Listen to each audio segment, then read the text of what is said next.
Hi, Roxie. Thank you for being here. Hey there, what's going on? Yes. Happy to be here. I am so excited. I know I've been asking you to come and hang out with me for a while. And so I know you've had a lot going on. So thank you for your time. Amen. Here we are. Yeah. And just to introduce you, for those of you that are listening, Roxie has been a fitness expert, coach since 1997. I will not, that's, I know when I talk to people about when I started in the industry, I'm like, I think with me, it's 1998. They're like, how old are you? I'm like, don't. Don't worry about it. Yeah. And you've had a pretty, incredible journey. I know when I finally back up with you in LA, Los Angeles, at the Sports Club LA at the time, you had come in from being a dancer, a trainer in New York. We both worked for, I think, similar fitness manager, Jason Mundy. Yeah, we did. Yeah. Shout out to Jason Mundy, if he's listening.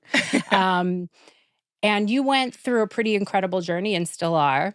You went from being a dancer to an IFBB bodybuilder pro. Yeah.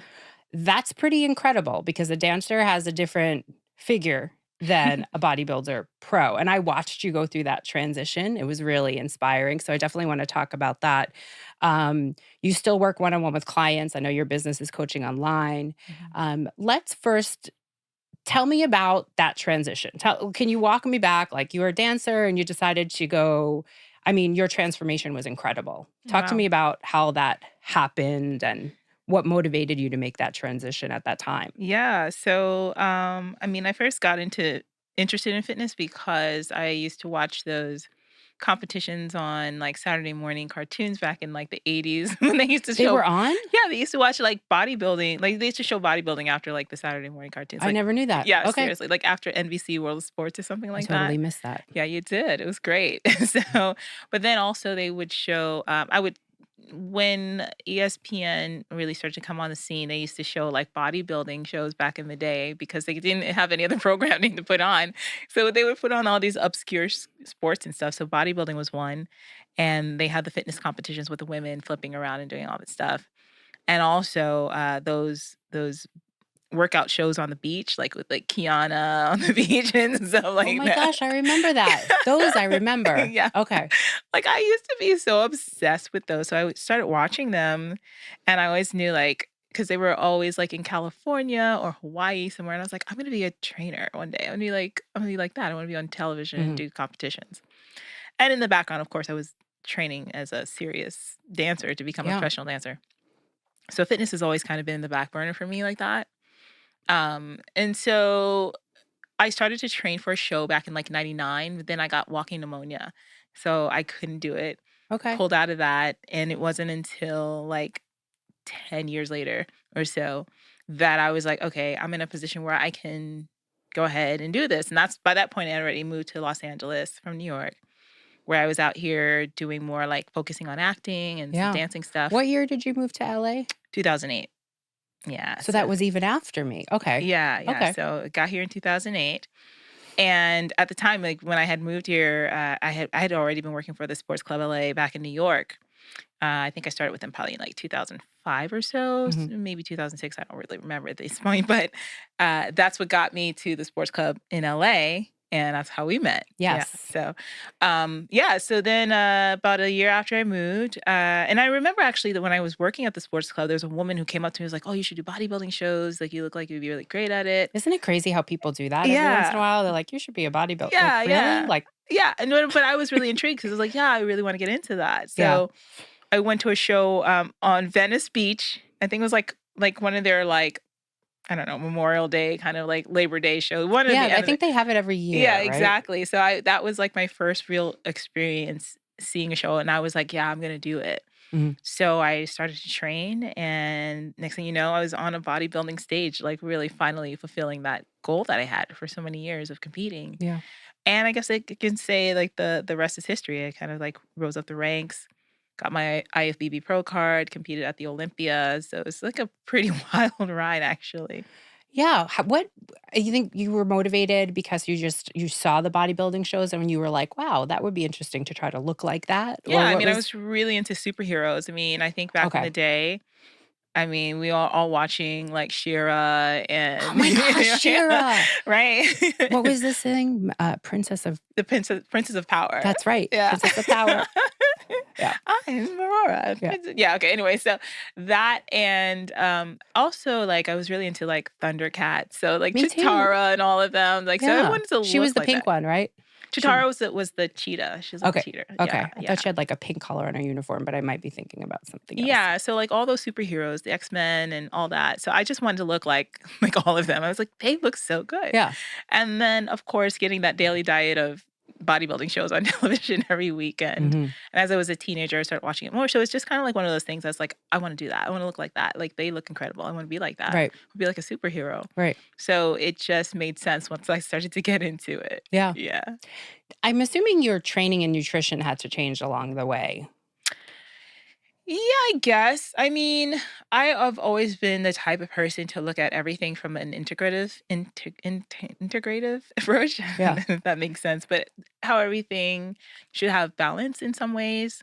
That like I never really compartmentalized my bodybuilding from like just my regular training or just like being healthy. It's just all a part of the lifestyle. So of course, I mean, when I was a ballet dancer, I wasn't really eating. That's number one. So like, so I started eating. That was good. Yeah. Food became something I needed.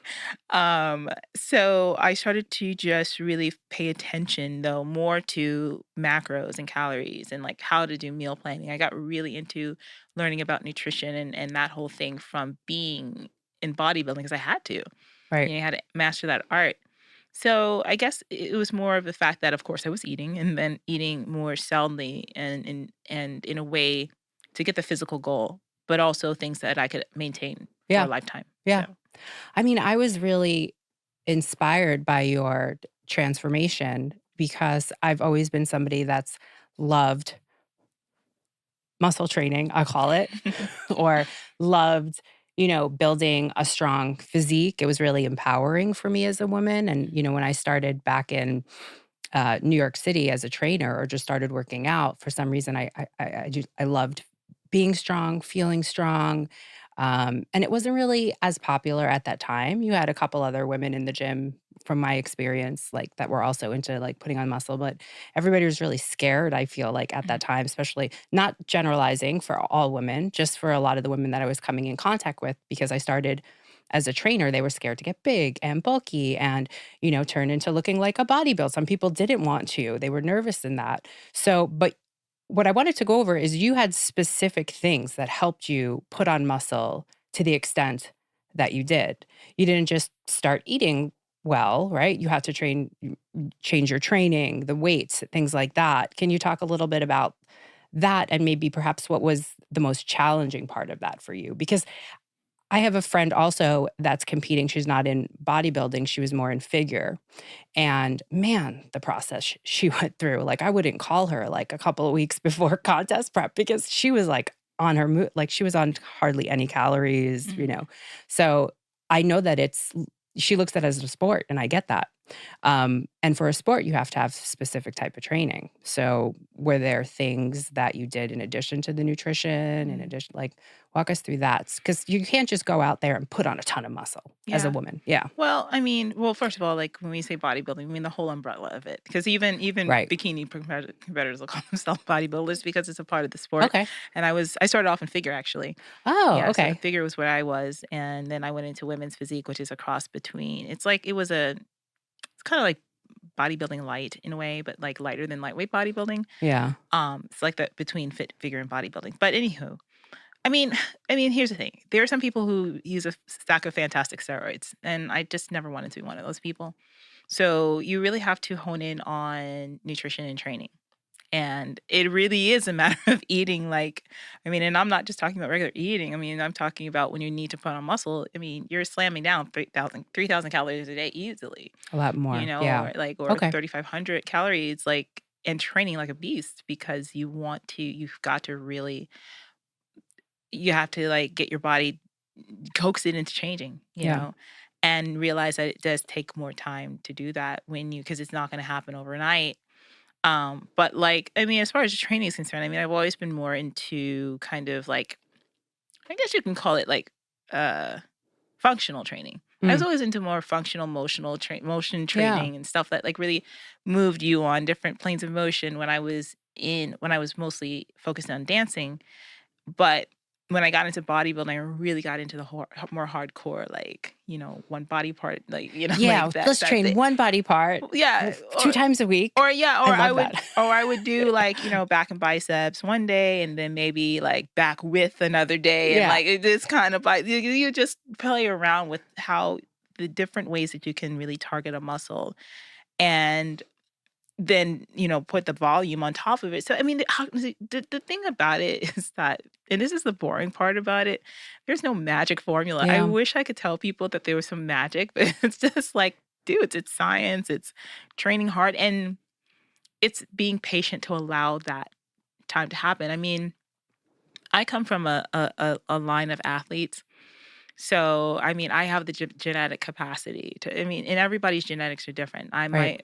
I am really related to a renowned bodybuilder named Albert Beckles, Oh, I never knew Yeah. this. So, like, bodybuilding is literally in my blood. My Okay. father was a basketball player. My mother, she ran track for many years. My grandmother was a dancer, more, social dance. But I come from a line of athletes that put on muscles. So for You got me, it it was in just you. like Okay. boom. But in general, when I'm working with women, let's say who want to take on the same kind of goals, it's like, okay, what are you doing now? What can we be doing better? And just know that this is going to take time and it's going to take a lot of dedication. It's going to take a lot of focus and it's going to take a lot of stepping outside of the comfort zone, really pushing, like going to near failure in sets and like not being afraid of quote unquote getting bulky. Right. Right. And I think that you hear fewer women nowadays saying that, though, I Correct. think. Correct. And I think that's because the bodybuilding culture in and of itself and training has become so mainstream in many respects. So women today don't seem to be as afraid to lift heavy and do the I love work, that they're which is not. great. Yeah, Yeah. it's so much more out there, strength training Yeah. and people realizing, no, you're not gonna like poof overnight. Right. Yeah. That it takes time to get there in a specific training. Yeah, yeah. I mean, like I said, it's just I'm not the gimmicky kind of trainer that's gonna tell you, yeah, this is the magic formula, dude. It's like, okay, really, the magic formula for a lot of those folks you see, especially out there today, is there's folks are on just like these stacks of fantastic stories that were just not legal to get. Yeah. There's not still not legal to get, Yeah. but they're a lot easier to get than, back in the day. If you wanted anything like that, you had to send it in from like China or Europe and hope for the best that they give you something You pure, know, yeah. I mean, So it my wasn't worth friend, the risk. yeah. I mean, my friend, she went to her figure competition. She came in first for a couple and she was trying to get her pro card. Mm. Oh And yeah. it was rough because, she looks fantastic. Mhm. Fantastic. Like, did it all naturally, trained really hard. And she went in there and it was obvious that the other competitors, and again, I'm just guessing from viewing, but it was obvious the other competitors had a certain edge there. Like they Yeah. had just more, just the way their physique Yeah, was. yeah. And if they weren't, she probably would have taken first because she looks incredible. Yeah, of course. But she came in third and it was really like, it was upsetting to her a little bit. But Mhm. yeah, I guess it's more prevalent Yeah, these well, it days. And is. It definitely yeah, is. I mean, it was back then, but like the look was different then too. I mean, if I tried to step out on stage the IFBB Pro now, like I couldn't even compete in my division that I turned pro in and compete at the Olympia in, which is in women's physique. I right. would not stack up because the look changed so rapidly within just one season, actually. Like if I tried to step on stage now, I literally would be like a bikini competitor. Like they'd be like, Meaning the requirements are a oh, lot more yeah. Well, I don't have the the muscle. muscle. The Yeah. muscle now that the women who are competing at bikini was the same amount of muscle that we had when we were in women's physique back in Wow. Yeah. 2014, Well, it's like that for every sport. I It guess becomes more so, but advanced. girl, listen, I it know. went from overnight. Like literally, I stepped off the stage in 2020, 24, excuse me, 2024, 2014. I stepped off the stage from the Olympia. I took a little bit of an off season and I decided, okay, I'm going to get back out there in Mhm. 2015. And I was on stage and I saw what the judges were rewarding. And I was like, oh no. Like it was just apparent. Like the girls were hard, shredded, dry bone shredded, and just Mm. big. And that's definitely a stack of fantastic drugs. And Yeah. I was just like, nope, lines in the sand here. We're not crossing that. Can't do Yeah. that. And so it's different. I Yeah. mean, and with today's landscape, I mean, it's so prevalent that the drug usage and the steroids that I have I teach confirmation classes. It's just like a Catholic like Sunday school for Mhm. teens on the weekends. And one of our kids, he's 15 this year. But last year, 14 years old, he found out I was an IFBB Pro. He's like trying to ask me drug cycles. He's like, oh, I want to get on some antibiotics. Yeah. And I'm like, dude, what do you even know about any of this stuff? Right. But that's what the social media is out there. Like folks are taking all kinds of stuff. So even for the average woman or guy who's watching like their favorite influencer today, you don't know what they're taking. And I that's why you know. can't even say, I want to look like this person. I'm like, you want to look like that person. Not only do they have like some kind of surgery, this, that, the third, but they're on like a stack of Anavar, at least 20, micrograms, milligrams a day, So you want to do that too? So it's prevalent. It's prevalent. How did we get on this conversation? I don't know. Your perspective on fitness and strength training in general, now fast forward how many years, right? Yeah. It must have evolved, right? Mhm. We're both over 40 now. Shh, nobody's supposed to know that. Sorry, you're not. I identify as being 31. Thank Okay, you're 31. I'm definitely over 40. Has your perspective evolved? I'm sure as you've moved on since this happened, Uh-huh. because you do currently coach women over 40. You Mhm. coach a variety of clientele, but women over 40. Has it evolved now? Like, would you say, okay, here's what I've learned? Yeah, of What would you say? course. Absolutely. Because I mean, that's growth, Right. and you can't just be the same person that you were 10 years ago today. You just can't. And I think that particularly for personal trainers and fitness professionals, and when you start getting into owning your own business, like I think that if you were working in corporate America, you would have the chance to at least in some way, some shape or form, perhaps climb the corporate ladder. As you work in a position longer, some opportunities for growth and promotion may be there. But when you're working for yourself, you don't have that. It's just you have the ability to do that if you choose to, and otherwise, it's very easy to be stagnant, and you cannot stay stagnant in any part of life because you're changing. So for me, I think that with my business, I've always been the type of person to allow people to be a fly on the wall in my process and to be an open book. Mhm. So when I started competing, I had a vlog that I used to, Really? yeah, it's still on my YouTube channel, some of my I old was too videos. busy being a fitness manager. Yeah. Yeah, I have a vlog, like, from, like, back in 2009 when I first started the first workout for my first contest is on the internet and that whole process, and little snippets of, like, my professional career. And so I was at different phases. You had people that were, like, just starting out, like, "Oh, this chick, she's getting ready to get on stage. I wanna follow her." Mhm. Yeah.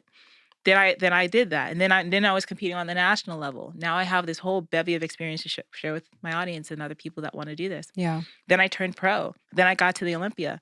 Then I crashed and burned, like, I don't wanna do this anymore, like, lost my entire identity because I was like, "I don't wanna do this. Who am I? What is this? Like, without fitness, who am I?" Right? Mhm. And now here I am, a woman who is at a certain age, who identifies at 31, but she's actually in her 40s.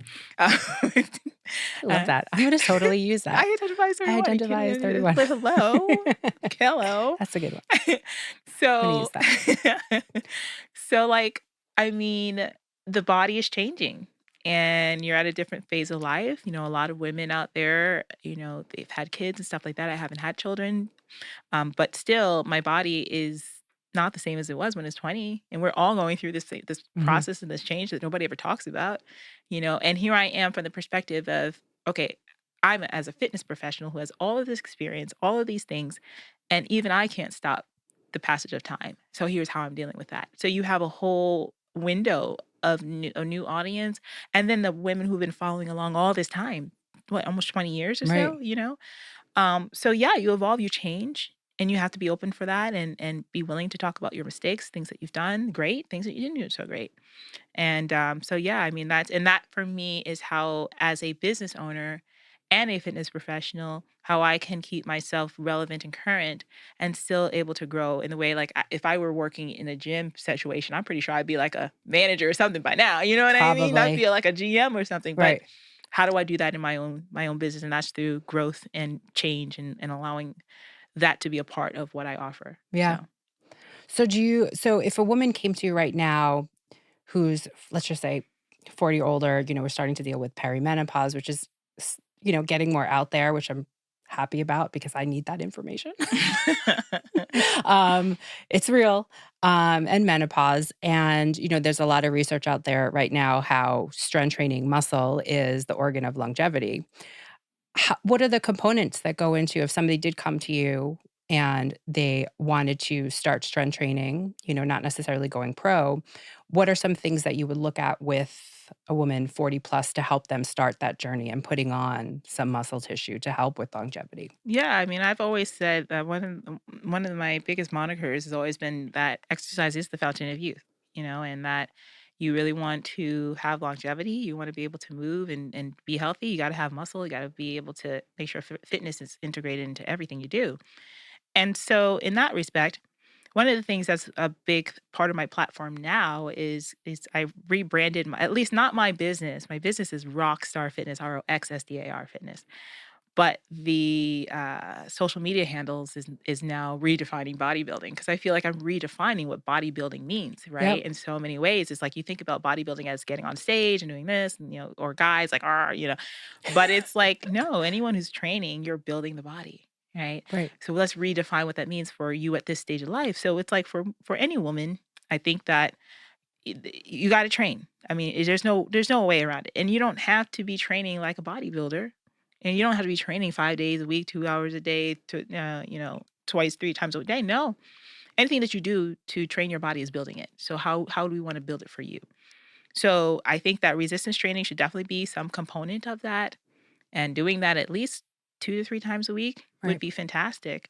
And doing the methods and the things that you enjoy. So this is for those who are brand new, sitting down and working with a trainer. I tell people, women coming to me with no experience, I'm like, look, get a local personal trainer first, learn the ropes, learn how to do squatting right, pulling, pushing, lunging. You get those down, you'll be able to do a lot of stuff from that. And so just taking things in a way of considering what you enjoy doing as well. What kind of things do you like to do? Do you like to walk? Do you like to run? Do you like to swim? Incorporating that into an entire training program alongside resistance training, whether it's at home or in the gym, that's a game changer for a lot of women right there. Because anything that you do can build muscle, especially if you're deconditioned and you're not doing it anyway. You're not really working out that often, honey. You just doing 10 squats. That's going to do a lot for you of your own Right. body weight, Right. So getting started and having that little basic foundation around, yes, resistance training, but also what do you like to do? That's how I like to approach it with women and just kind of building their programming around them because fitness should not be this thing that's like in its own little compartment over here. Like we look at life like this. It's like, okay, my work life is here, my family life is here, my fitness life is here. And anytime anything happens over here, oh, this ball goes out the window over there. Correct. No, we got to bring that fitness. We got to make it integrate. So I think about it like a Venn diagram in a way. It's like if fitness is the middle of that thing, because here's the thing about fitness. It's about your body, right? So survival of the fittest is what this is all about. If your body ain't fit, you ain't gonna survive doing nothing. You're gonna die an early death, by the way, too, because you don't take care of it, right? And so that has to be like a priority for you. And look at how everything else can integrate with that. So it's like, all right, your nutrition is gonna fall into that. How are you eating, right? But are you active with your kids or with your spouse or your significant other? How can you get active with them? That's integrating fitness in there as well, right? Looking at not just, oh, my fitness is just going to the gym and showing up and work out. No, can you get 6,000 steps in a day, 8,000 steps in a day? Can you walk more? Can you take the stairs instead of going up the elevator? What are little things you can do throughout the day that keep you moving? I think when you look at fitness from that aspect, that really opens up a lot for a lot of people who are stuck, Yeah. So getting some resistance training, integrating fitness into every part that you can do something in, and then just like doing the things that you love is the key. I'm so glad you brought that up because I think sometimes people just, I don't want to go to a gym. They're boring. Lifting weights is boring for me. Mhm. Um, so if that's not something that you think you can do long term or it doesn't bring you joy, there's other ways to be able to get into that whole diagram or start Oh doing yeah, some resistance training. absolutely. Yeah. So if somebody wanted to start strength training, they wanted to increase their lean muscle tissue. I mean, they need to use some type of external load or no? Like if you're just first starting, of course, the minimal amount of work will give you some results. Like you said, the 10 squats, learning proper form, things like that. But if somebody wanted to progress forward, what would be the next steps? Does it require an external load or can I do body weight? Do you think? Also, I'm curious to know what your opinion on yoga and putting on muscle with that as well. I'm just curious what your thoughts are. Well, let's tackle the first thing. Yeah, I mean, you're of course going to need some kind of external load at some point, but body weight is really great too, to an extent. Mhm. Depending on what the exercise is and what you're doing, body weight can still be very good. But even with body weight, like you might want to start loading that up. So, and that doesn't necessarily require a gym. You can have bands, you can have medicine balls, kettlebells, dumbbells. They have so many things nowadays that you can build out a little home gym if you don't want to work out in a gym. But yeah, I mean, at some point you're going to need some external load because you're gonna Your body gets you used to just it, get used right? to it, and that's what you want. Okay. The adaptation is still there. So, but yeah, but it doesn't necessarily mean that you have to have a bunch of fancy things to get that load. And depending on what you're looking to do, because especially if you're not looking to necessarily have like a huge amount of what we call hypertrophy of building a lot of muscle like a bodybuilder per se. A lot of women just want to be more athletic, more toned, leaner body weight, body fat, and you don't need a bunch of fancy equipment for that. No. You can just have enough to be able to meet you where you are, and then when you outgrow those weights, go get another set of weights. Start building up your collection Right. slowly. But yeah, you're gonna need some external load. Now, as far as building muscle with yoga, I'm not too familiar with all of that. I Okay. mean, I can definitely say, just from a training standpoint, what we understand from our knowledge, I mean, yeah, you're gonna build up a lot of, flexibility will be in there, muscle endurance will be there, strength endurance will be there. So there's always gonna be proprioception and balance. So there's always gonna be a physical improvement with that. As far as how it builds muscle, I wouldn't say necessarily probably builds muscle because just the science of what we understand about what builds muscle, Correct. and how much load you need. You're not going to get that in yoga, but you would be able to maintain tonality, right? Or increase tonality. Mhm. And if you lower your body fat, then you're going to be able to actually see that tonality a lot more Right. than if you got a lot more body fat on you. Correct. So I think that's where, for people that like to do that kind of thing, then I'd say to definitely include it. Yeah. Okay. That really helps because I know I've talked to a couple women and they're like, "Oh, I do yoga for my strength training." And I know it's body and I love yoga. I think yoga is fantastic. It helps a Hmm. lot of people and I'm not an expert at all on yoga. Hmm. But I think it's fantastic, but I also like sense I'm like there needs to be some type of external like to progress you from that if your Yeah. goal is to increase lean muscle tissue, Right. you Yeah. I know. mean, you're going to get stronger, of course. I think when people say it gets me stronger, I mean, they've probably had some weaknesses or whatever that were there anyway, functionally Correct. speaking, Yeah. functionally speaking. But I mean, even with yoga, that doesn't always necessarily translate to dynamic motion or like what you're going to see on a daily basis or out in life, Correct. where you need to have the strength in a different way. Like yoga is a lot of static posing. There's very few instances in life where you're going to be in a Right. static pose using that kind of strength, Right. right? Or anything like that. You need more dynamic strength. You need to be able to twist. You need to be able to pull. You need to push. You need to pick up things and put it up on a shelf and not hurt yourself, not throw Correct. your back out. And that's where training, more functional training, especially with external loads, that comes in and can really help you to really boost that. So, Yeah. I like that progression. I like the progression of body weight and hmm then slowly adding in some external load, keeping it simple, and then hmm progressing from there yeah. because the body does get used to stimulus that you apply to it. hmm What are some challenges you're noticing from, say 40 plus, coming to you wanting to, with certain let's just say increase muscle goals or they hmm want to get healthier, leaner, toner. What are some challenges that women are facing? I think it's more mental than anything Huh. because, like, for a lot of women, and I train women who are over 40, and I mean, I have some younger women too, but like a lot of women are in that like middle. I hate the word middle age. That's terrible. Like that, like 40s, 50s kind of thing. At our peak. Yeah, yeah, exactly. That thing. Yeah. Then you got you a little season. You a Yeah. little season. You a little We season. got some life to us. Yeah, you got a little experience. A little experience. I got some experience, women. And so, I think it's a lot of it mental because they'll come to me with the frustration that they can't lose weight or they feel like their muscle tone is like not where they want it to be. And when I sit down and take a look at what they're doing, a lot of them are already kind of active. I think their body's just really gotten used to what they typically do. They're not Right. challenging themselves in a way that someone like myself was trained to know these things and study, the body for so long can push them in program design, right? And then the accountability factor. So like once they get that okay, here's the program. This is what you're going to do. And while you're doing it, I want you to push yourself outside of your comfort zone. I want you to, lift with heavier loads. I want you to be able to, if I tell you to 15 reps, by the time you get to 15, you can probably do one more, but that's it. So I call that controlled failure, within 1 to 2 reps short of failure. So you're pushing, they're really pushing. And so they're showing up, they're following a diet that works for them, that offers like all kinds of variety, and they're able to do what they have to do. But the thing that gets a lot of them is the mental. Hmm. It's the mental, like, life happening and then this is happening and then that. It's like, how do you learn how to still stay focused and come back to the middle? And that's one of the things I've been very successful with a lot of my clients because once the numbers start going down and changing, the body's changing, the clothes fitting different, it's like great. But we gotta be able to prepare them mentally so that way when things happen, life is happening, the work stuff starts stressing them out, the kid stuff starts stressing them out, this family obligation starts doing, and this, I had this death in the family, I had to, all of these things are excuses that can throw somebody's fitness goals completely out the window to the point that people quit. How do you tackle these things and allow life, give yourself the grace to not be perfect, but to try to find out what works for you, even in the toughest times.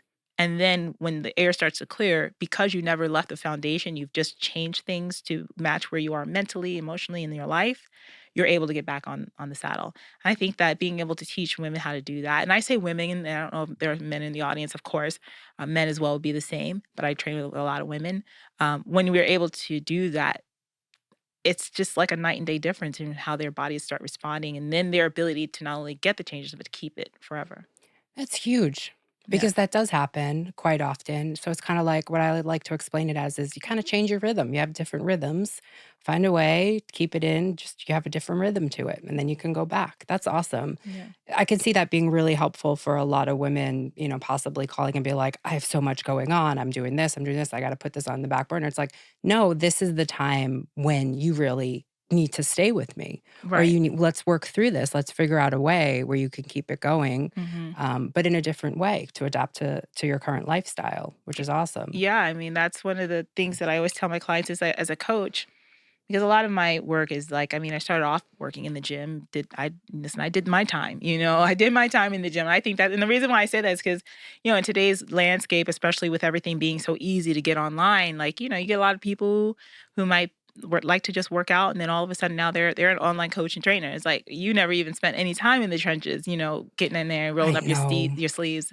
But like for me, I've done that and I don't do that so much anymore. Everything I do now is online because I just like that more hands-on interaction. I mean, I have clients from in 25 different countries, all around the world right now. I'm working with a woman who's all the way in Nairobi right now, and we're getting Mm, ready to put her on stage in a bodybuilding show. So like, there's no boundaries, right? right. But what I tell my clients is that my job is easy when you're doing great. The main idea people think is that, oh, I only want to report good stuff to my coach or my trainer. And when bad stuff happens and they want to go hide. It's like, no, my job is easy. When you guys are doing well, my job is easy. I get bored. But where I get my most fulfilling work is when I'm able to help you through your hardest parts. So I tell my clients, when you're going through those difficulties, you're going through those hard times, this is the time for you to go ahead and reach out so we can troubleshoot and give you the tools you need to get past the hurdle you're at and then learn the lesson. What's the lesson you learned there? So that way, the next time you see a similar situation, you know exactly what you have Yeah. to do. And I think that's so important. Our jobs as coaches, particularly with coaching, training is a little different because you only see a client a couple of times a week, and that relationship kind of starts and stops. I feel at the end of the appointment, you may not always be as integrated in their lifestyles as they are when you really coach. As a coach, it's like you got to bring me everything, and when you're at your lowest, that's where I'm there with a hand out, like, all right, grab the hand so we can stand up together. And that's where I get to shine. So, yeah. Yeah, you absolutely do. Going back to your journey, I just wanted to ask when you take a look at mindset, um, as we age, how do you I know you just talked about how you support it, but are there other things that a woman 40 plus, like I'm hearing a lot about hormones, replacement. What is your opinion on that? Like, where do you stand? Yeah, I mean, you gotta keep up with your hormones. I mean, I think that was something that I really got into in my bodybuilding days when we Mhm. started hearing about something, what was commonly at that time called metabolic damage, which we now know is metabolism can't get damaged per se. But what a lot of women were experiencing was high levels of adrenal fatigue after doing competitions with these extreme diets and extreme training programs. And I've even encountered it in women who are not competitors, but they follow super extreme diets and high volumes of training where they have like severe adrenal fatigue, and then how it messes with their hormones, sex hormones, estrogen, testosterone, all that stuff. And so it made me really sit and learn the endocrine system a lot, to understand what's happening with the thyroid and like why when you go to the doctors they're not really testing your thyroid and its functions when they're only looking at two numbers when they need to look at full panel test. Same thing with the adrenals and how you test that. So I really started to get into that. And it just taught me the value of hormones because for a lot of women, even when they still have everything going properly, they're not seeing the results that they want. Some women are dealing with things like PCOS and other things that really impact weight loss. You're not able to lose weight if your hormones are out of whack, right?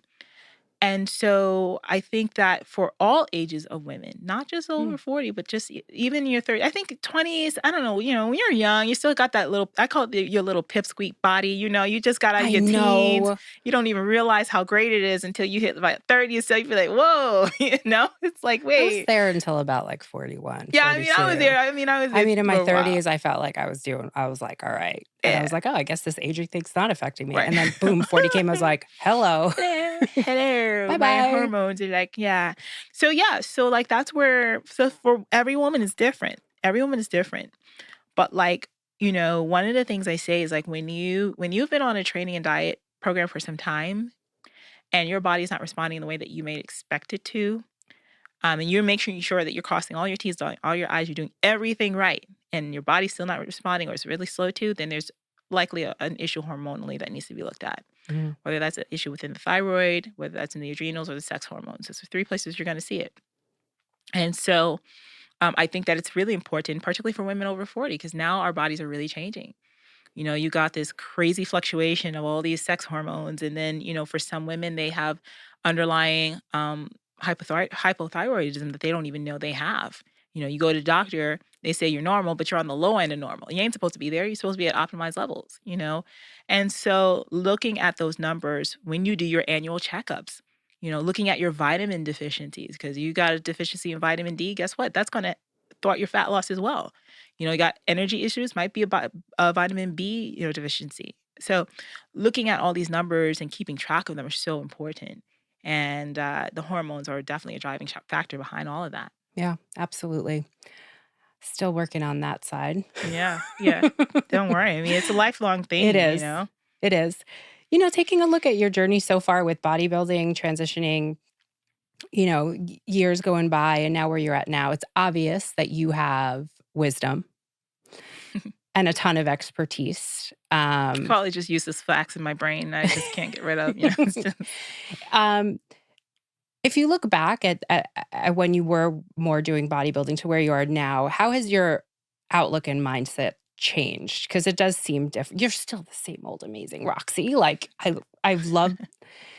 Side note, um, and I'm going to take this tangent.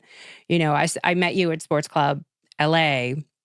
You came on board as a trainer, and it was a time where I was trying to help other trainers really build their business and identify their unique area of differentiation. I feel that that's extremely important.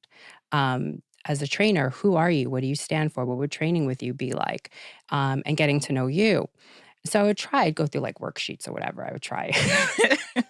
um, but I remember one day, like I come in and I loved you. Always came in with a beautiful flower in your hair, like I and have I right loved now. it, like you have right now. I loved it because we had to wear like all black, or it was like the blue and the black, like everybody looked the same. And I loved that. And I remember one day I came in and there's like a crowd around something over by the group exercise studios, and it's a bunch of members. And when I look closer, it's you standing there being like, this is me. This is what I can do. I think it was like at the time it was Presentation or something. yeah. But you know what? Your business skyrocketed. And all you did, which is what I was trying so hard to tell trainers, was all you did was just introduce the gym or the members to here's who I am and being uniquely you. And I think that's you can't teach somebody to do that. No, because they all stole that after I did that. All the other trainers started doing it. And now every time you go to a gym and you see people doing that, I'm like, you know what? I think that's a trend I started. I think so. I think so. Oh my gosh. Yeah, like you that's so weren't funny. trying I to be forgot like about that. anybody else. You were like, this is what I can offer. Here I Yeah. am. And really like a positive influence. And I remember watching it from afar and I was like, she's going to blow up. Not like you're going to blow up, but like your business. I was like, you just got it. So side tangent with that. Well, on that note, like, you know, here's the thing. It's like, now that I totally forgot, that was like core memory unlocked right there. Because I think what I did, like, I had this little like pink laptop. It was like pink and white because I love pink, and like I created like a video or something like Yes, it was that. something like that. Yeah, and it was like a little thing, and I remember it. Yeah, that's so funny. It's probably like on my old computer still, but yeah, I mean, I think that. What was the question again? It was a side tangent. Oh, okay. You were just going to comment on the side tangent that I took, but you Yeah. don't need to.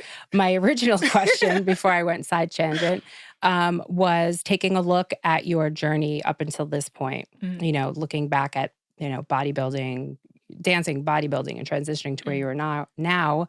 I said, you know, you obviously have a lot of expertise, but I'm assuming your mindset and how you Mhm. look at things has changed. Can you talk a little bit about Yeah. that? Yeah, I mean, look, thinking back to those days is funny because I mean, I was just like in my late 20s by that point when I came out here to LA. And so like I was always kind of like I literally just moved from home and I lived at home. And so I had a really really sheltered kind of life in a way.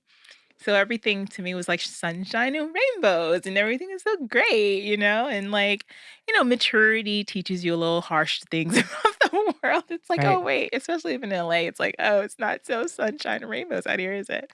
But it's never changed the core of who I am. But I mean, I think that like I found one thing for me that has changed dramatically is that I think that in my earlier career, and much of it through my bodybuilding, like I identified so much of myself within my fitness business and within fitness period. And um I identified as being a trainer or I identified as being a dancer. Like these were my identities I held so close to that I felt defined who I was.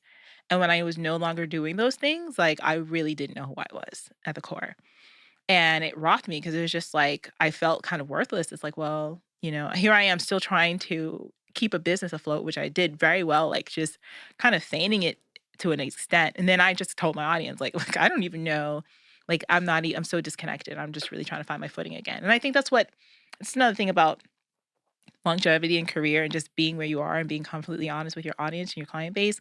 Why it's so important because they get to see that you're a real person. So I've been able to just kind of work through that. For me, you know, my faith is a very central part of that part of me that's like now I know who I am because I know whose I am, you know? Right.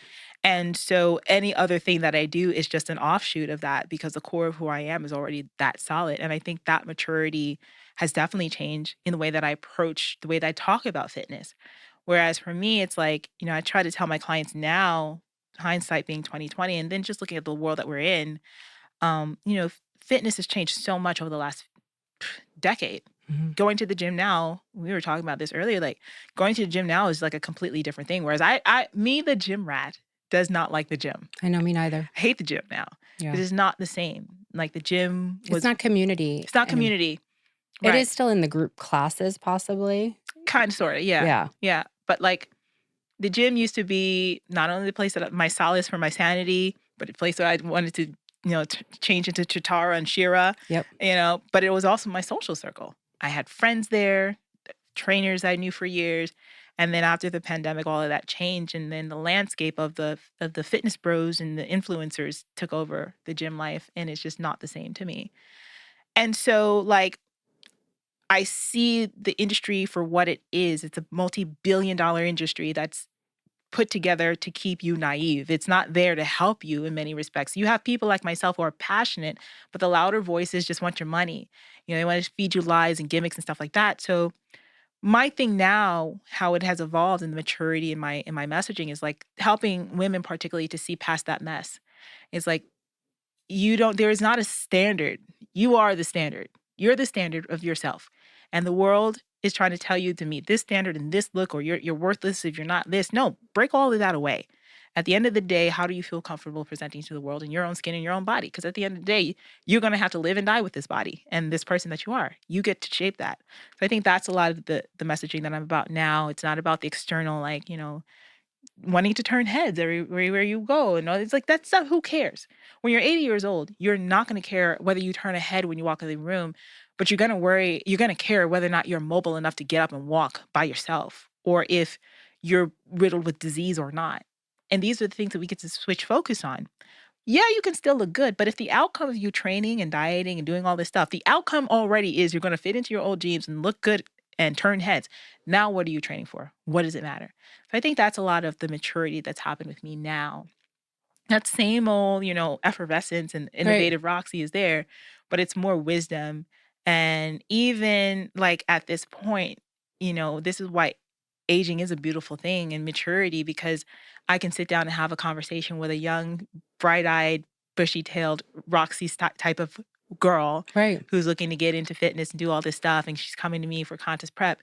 I can have a real conversation with her to tell her, hey, this is what you need to do or think about, and really pass that forward in a way that I didn't have when I was Right. that age, Right. So, Yeah. Thank you for sharing that. I mean, that's the whole point of why I started this podcast. Was I was like, I'm surrounded by so many great people that have all this expertise and wisdom, and you can't go to a course to learn wisdom. no. And they have these great pearls of like wisdom. And I just wanted to, let's share it now, let's get it out there now.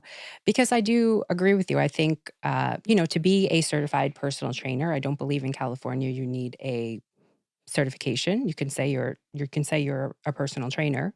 Is that just California, just anywhere now? I think it's Anywhere. anywhere in the Yeah. industry. It's just industry wide. Yeah, pretty it's much. industry wide, so it's not regulated. And when people ask me, for suggestions on things and they're not, I always tell them, go find a trainer, but look for this. Make sure they have a certification. Here's the top 5 certifications. Mhm. What experience do they have? What was the last continuing education class that they went to? Or are they Mhm. just there to make money off of their apps looking good? Right. Which is Which is fine. That's fine, your yeah, thing. That's their right. thing, Yeah. which is fine. But if somebody really wants to get healthy, look for somebody that's been doing it for a little while and this is their thing. Right, right, It's not a right. part-time thing. Yeah. Um, And that's not to also, I gotta also, you gotta give a little leeway to the newbies, because at some point we were all Absolutely. newbies, Yes. I am a newbie in so many ways in different things that Yeah. absolutely. Yeah. I think, if I look back at when I had clients when I was younger, I was like, I did a great job at that time. Yeah. If I was now, like, yeah, I might do things a little, but at that time, I think I did a great job. So absolutely. And I think sometimes, there's a time and a place for that. So yeah. Yeah. Do you coach trainers? Do you help them build their business? I can, but I don't know why. Like I am also sometimes my worst enemy, because I have all these bright ideas, and sometimes I don't like execute them. Like there was one Me point too. where I wanted to do this thing I had started. It was called For Trainers by Trainers. I think I still own the domain name. Don't nobody try to steal it. Okay, if it's out there, it's still mine. Okay, so For Trainers by Trainers, and like Okay. it was supposed to be like a platform where I taught trainers at that time, and then we're going back now to about 2012, 13 maybe. Or maybe 2014, 15, somewhere around there. And I have been saying until the cows come home, because when I started my company back in 2010, my goal was to be online. Like I wanted to do like You were 90%. way ahead of everybody. Yes, listen, You I were was already. you were before these training apps for training Listen, clients. You had there was nothing out there. I know. I had to create You, my own like, did it. platforms. Yeah. And I was Mhm. telling everybody, like, you got to get online. Everybody's like, what are you talking about? I said, you got to get online. That's the next wave of fitness. COVID happened, and look where we are, right? But I had a platform where I was going to teach trainers how to get online, how to sell clients, and do all that stuff. And then I just never did anything Yeah. with it.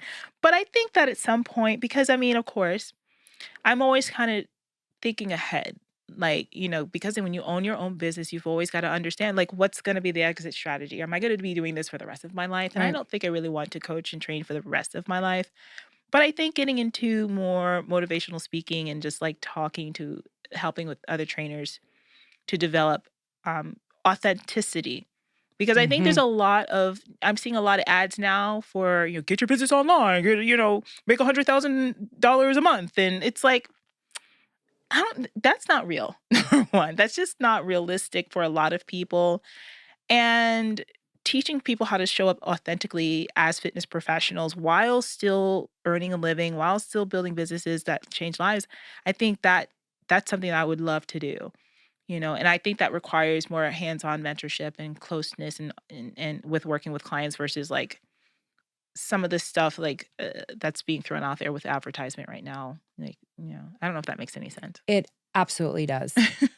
It absolutely does because people connect emotionally, right? A lot of times, and they want to know they want to have a face and a person and behind who they're coaching with. I think it's a lot harder to commit to following a training program if you don't know who's behind it. Yes, it's great to get you started, Mhm. but you're correct. I think that the be true to you kind of approach is important and just show who you are and showing up authentically. I think that's a great way to say it. Yeah, well, I mean, I think especially now when we're talking about like AI is about to, I mean, it's already, coming up a storm and it's taking people's jobs left and right. And it's going to come for the fitness industry, like with a vengeance. And here I am right now. I'm making another prediction, y'all. Y'all better listen because I told y'all to get online and none of y'all was getting online. But now here we are, you see? Now, but the I love AI, by the way. As Yeah. soon as it dropped, I was all in it. Like, oh, Yeah. I'm going to get, because I love technology. But like, learning how to use the tools is going to be important. But also, what's going to be more important to people as we go along with all this AI stuff, the convenience is going to be there, but you can't take away real human interaction. And learning how to make yourself more valuable than an AI learning system is going to be so important over the next couple of years for the fitness industry, but to also learn how to embrace it. How can you use AI to help you to be a better coach? Whether it's helping you in some ways creating, training programs. You can train an AI with your intelligence, so that way you can literally give it a prompt, and it can create an entire training program, and then you can Right. just go back and tweak it and make sure it's to your liking. How do you do that as a trainer? And make it uniquely you? How do you use AI to clone yourself and your knowledge so that way you can be on call 24 hours a day without even having to physically be there? Where you can say to your clients, and I already do this, if you got questions, look, you in this time zone, I'm sleeping. My phone goes off, do not disturb, 9 o'clock, you ain't gonna be able to reach me till the next morning. Okay.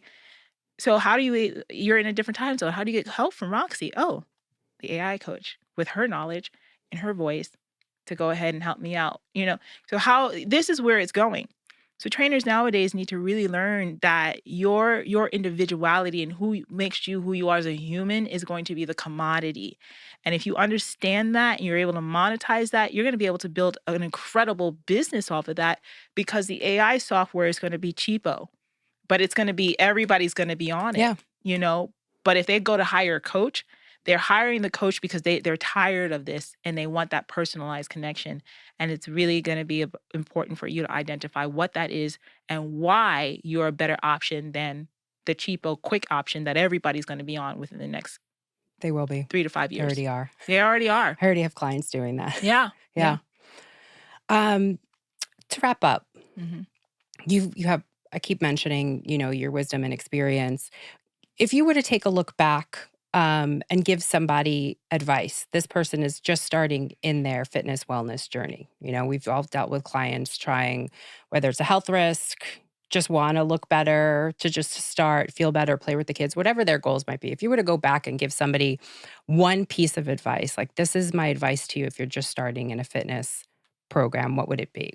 Oh, I talk about this a lot, which I love. And it's before you start the training program, before you start the diet, you need to get a really deep understanding of your guttural why. And it's not just the surface, "Oh, I wanna lose 5 pounds because I wanna fit into my old jeans again." No, like, let's get to the real why. You're probably wanting to lose this weight because you don't feel good about yourself. When you look at the mirror in the mirror, you see a shell of yourself of who you are.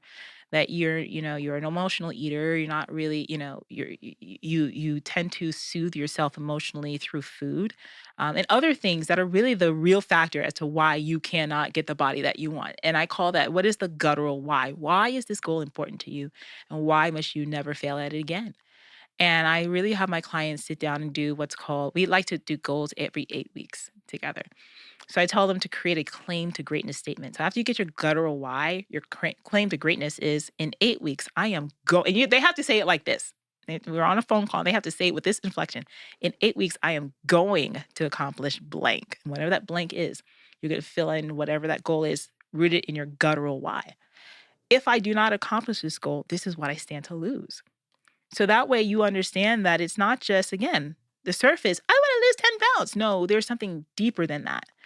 In 8 weeks, I'm going to lose 10 pounds, fit into my jeans, and play with the kids and be, look in the mirror and feel confident. Whatever it is, get a deep why, get that deep reason. And if I don't do it, if I give up on myself, this is what I stand to lose. If you understand that, then your ability to stay on a program is going to be so much easier, because you can always go back and see why you even started in the first place. And if you're connected to that, again, you can show up to the gym now. You can go for you have a reason to get up and do what you have to do. And so everybody should start there before they even start on any training program. Incredible advice. Thank you, Roxie. Thank you. Before we end, I just wanted to, are you currently taking coaching clients from all over the world still? Absolutely. Okay. Absolutely. Don't matter what time zone you in, what city, state, country. Okay. And how do they get English? You speak English, I speak English. We figure it out. Okay. How would somebody get in contact with you through your website? We'll put it on the show notes, right? Yeah, absolutely. Okay. Absolutely. Any other things you're up to in your business to highlight? Because I know you're always up to something. I am. Well, yeah, I was actually thinking today to myself, because we have these group coaching calls that we do every week with our clients, and I'm expanding on the times a week that we do it. But, looking at really bringing more of usually what we'll do is we'll go over their measurements and all that stuff and their progress. And we'll talk about 3 things. 1, breakthrough and triumph that you had during the week. Any questions that you might have, any obstacles that need help, and then 1 thing that you're grateful for. We do that every call. But now I want to add a more to get into some topics that really going to help them to expand just their focus for the week and not all this stuff. So that's kind of one of the things I'm kind of working on right now, like what the topic of the week is going to be. Okay. And it's something that I call your plan for life in your fitness life, and it's kind of how to bring that integrative approach together. But other than that, I got my podcast now on Spotify, which is basically the YouTube videos on Spotify, on their platform now, because they offer video and you can listen to it on the car. So you can look up Redefining Bodybuilding and see me there. But my website is in the show notes, but it's rockstarfitness.com, which is ROXSTAR fitness.com. I love that website. Love it. I remember those. All right, I'm not going to go on. We're going to end. This is my blah, blah, blah. Thank you for being here. Amen. Thank you. All right.